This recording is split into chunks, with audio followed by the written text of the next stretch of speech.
that at his memorial.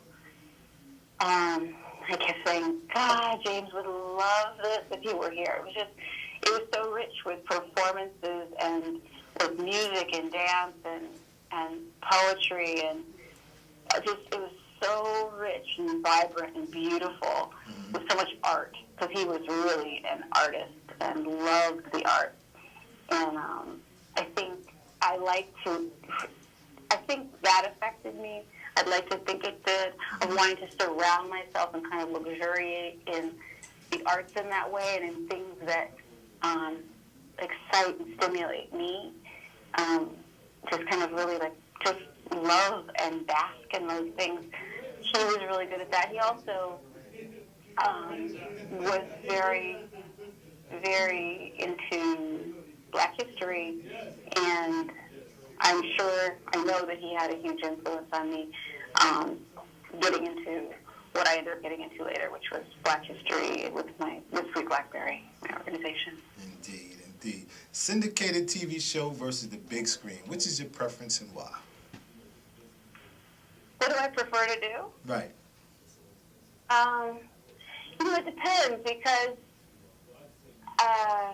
TV, we did half-hour sitcoms, so it's different. It's not about the outcome. For me, it's not about sitting back and watching in a theater versus watching on a TV, because I'm the person that's on it, so it's more about what the experience of making that is. Mm-hmm. So for me, it depends. With the TV show that we did a half-hour sitcom that was done with 4 cameras. So you have these cameras on rollers in front of you, and you kind of play it out like a play. You have a live audience, and the cameras are all picking and choosing what shots they want. But you could still be doing a comedy for television, and it could be a single camera, where there's just one camera, and they're shooting it very much like they shoot a film. Mm-hmm. So, they both have their upsides. It's really fun. Doing the show was really fun because you keep moving like a play. You're really living in that kitchen space. You really, you're moving to the couch, and you're running up the stairs, and you're really doing all these things. You're not having to just have a stop and start the same way you do on a filmed movie or television show. So I don't know. I like that a lot. It's like doing a play. But it's hard. Both of them have their benefits. I think I enjoyed being able to run it like a play, though. Okay. More. Okay. You're listening to It's Bigger Than Hip Hop. We're going to take a quick break, and we'll be right back. And we're back. It's Bigger Than Hip Hop. I'm your host, Jeff Hodges, and on the phone with us, our very special guest, Karyn Parsons. Check it out. Now, we're going to talk about your project, Sweet Blackberry Foundation, a production company you started specializing in educating children in Black history, where you understood the importance in storytelling and how it shapes culture, community, and children's understanding of themselves. And it didn't hurt that adding well-known celebrities who have lent their voices to your project as narrators definitely made it a banging project. Talk about being the creator of such a well-received series of animated children's films, and what's that like? Well, I'll tell you what, it's been a really gratifying experience. I started the whole thing because my mother was growing up, my mother was a librarian. So I was an only child, so I spent hours in the library, just reading and, hanging out there. And many years later, my mother was still a librarian after I was on Fresh Prince. And while I was on the show, living many miles away from my mom, we talk on the phone often. And she was heading the Black Resource Center where she worked. And she would come across really interesting stories about Black history and about Black people that you just didn't hear about so much. And she told me one day the story of Henry Box Brown, an enslaved man who literally mailed himself to his freedom. He had a box built, climbed inside, had it mailed shut, postage attached, and shipped.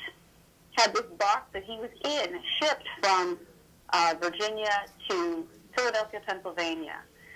So he went, it was a 27-hour journey. He went by multiple modes of transportation to get there. And when they opened it and he had survived the journey, he was free because he was across state lines. Right. And I just thought this was the most remarkable story I had ever heard. And I would tell my friends, and none of my friends had heard the story. Right. And I thought, this is crazy. This is such an obvious story. We should all know it's such an obvious story for kids.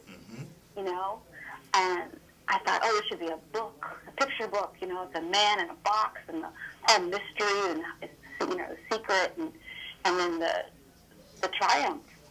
And so I would write notes about it, and then I'd forget about it. You know, I was on Fresh Prince at the time, so I go back to work, I go back to play, you know, everything. And then I go back and see my notes, and I'd write some more. And then I started writing notes about other stories that my mom told me about or that I came across, and collecting all this information. And I thought I was going to make a line of books. And I did this over the years, thinking of it, having in the back of my mind, like many of us do, having an idea. And it wasn't until I was pregnant with my daughter, that my first child, that I started talking about it a lot, because I was thinking about my responsibility as a parent. Like, oh, what am I going to teach her? What do the schools teach them? What am I supposed to do to supplement her education? You know, if I want her to, what do I want her to learn about that they won't teach? And I started talking about it a lot, and my husband's like, you need to just do it. You need to stop talking about it and just do this. And so I started asking around and found out that, you know, I could make an animated film. Maybe not, publishing, self-publishing wasn't as easy at the time as it is now. Right. But I knew that I could make a little film, and so I started talking to people about animating and illustrating and putting that together. And we eventually, I reached out to Alfred Woodard, because when I was writing it, I started hearing her voice in my head, and she said yes. She would narrate it, and put the journey of Henry Box Brown. That was our first story, our first film. I put it together, and that was the beginning. Indeed. Now, the stories of your mother's childhood was so uniquely different from your own. It often had you wondering what it would be like to grow up in the Jim Crow South. And writing How High the Moon and creating the Sweet Blackberry platform, did this allow you to find that space you so often wondered about within your writings? And if so, how has that empowered you moving forward? How has it what? I'm sorry, your voice trouble. How has it empowered you moving forward? Well, I think all of it has. I mean, creating Sweet Blackberry, going to schools and showing it, seeing the films that we create, and then going into schools and seeing the children's response has been incredibly empowering and made me feel like, wow, I'm doing something important and valuable, and I'm so glad I followed through with it, because it was very difficult. It still is difficult, finding financing, because we're a nonprofit organization and rely completely on donations and outside funding. So that's a battle. But when you see the results about these kids or testimonials from parents and teachers, I get really excited and I realize this is good. This is a good thing, and it's been hard, but I'm so glad I stuck with it, because this is really worthwhile. And as far as How High the Moon, I mean, that's really this is a whole new adventure for me. It was something I've wanted to write for as long as I can, forever. I've always writing and always wanted to write, and I was really, I was always taken by the stories my mom told me about her childhood in South Carolina in the 40s. And, it's so different from mine. I grew up in Southern California. And so that was always really interesting. And so I thought it'd be really great to explore. I thought it'd be interesting to explore what would it be like for me growing up there. And so there are a lot of things to take into consideration, like I'm biracial. So it's like, okay, how do we do that?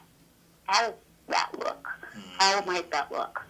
And there are other elements that I brought in as well to the story. I brought in, because looking at the time where I was,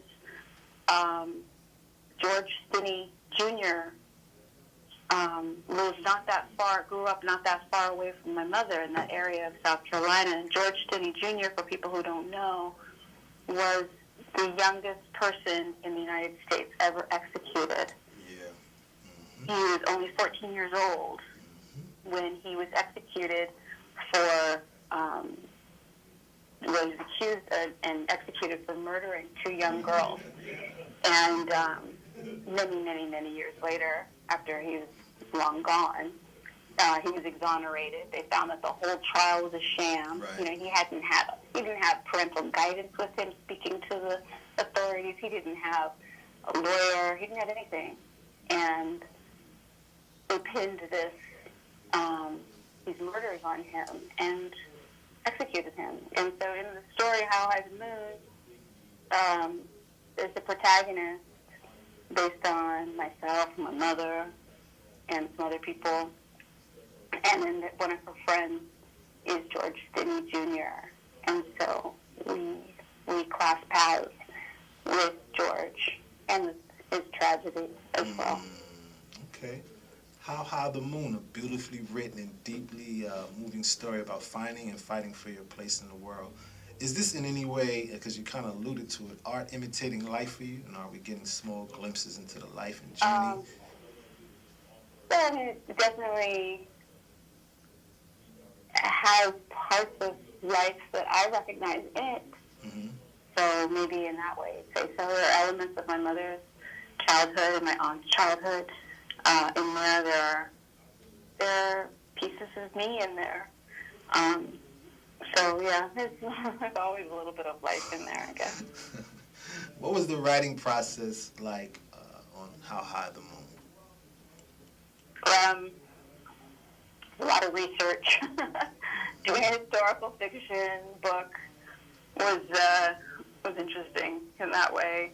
A lot of research, a lot of constant research, because you don't just have the George's story, but there's also just the time period, and so much has changed. I mean, everything from that was during World War II to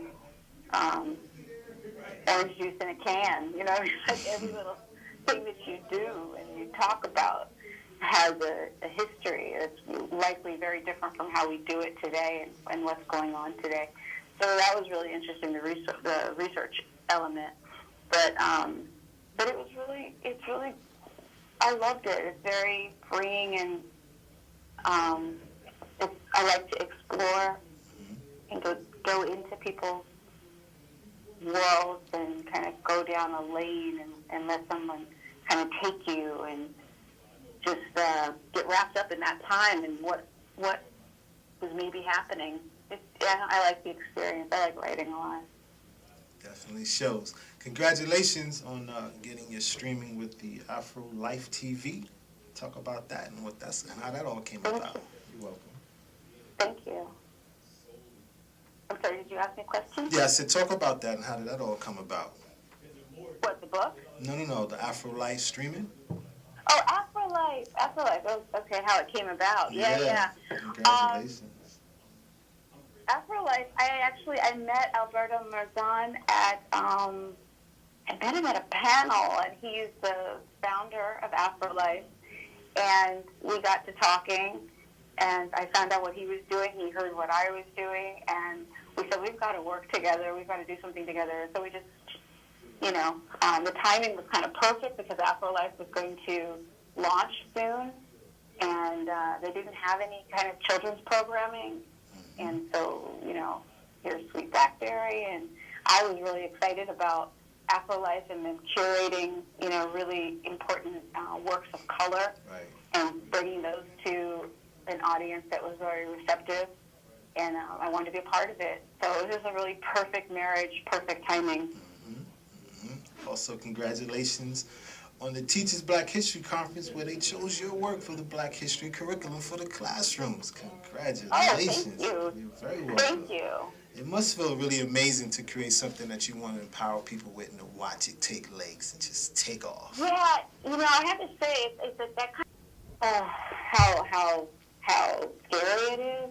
If you can just keep your head up, keep people around you that support you, and keep you propped up as much as possible. Because I'm lucky. I'm really fortunate to have people around me that really support me and love me and tell me you're doing this is good, this is great what you're doing, and that keeps me going and motivated. And then, then people come along and are right there saying, oh, we love this, we want to do this with you, and we want to bring this to our kids, and that just makes me feel like $1 million.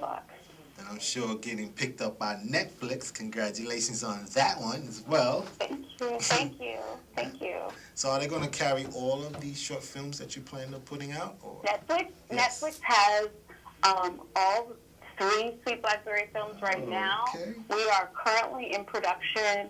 They don't have our 4th one, which is the Bessie Coleman story. It's called Flying Free, the Bessie Coleman story. Bessie Coleman was the first black female aviator, first black female pilot.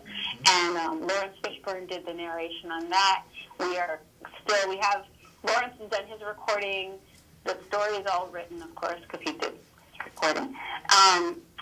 And we are currently illustrating and animating it as we speak. People are working on that, and it's coming together so well.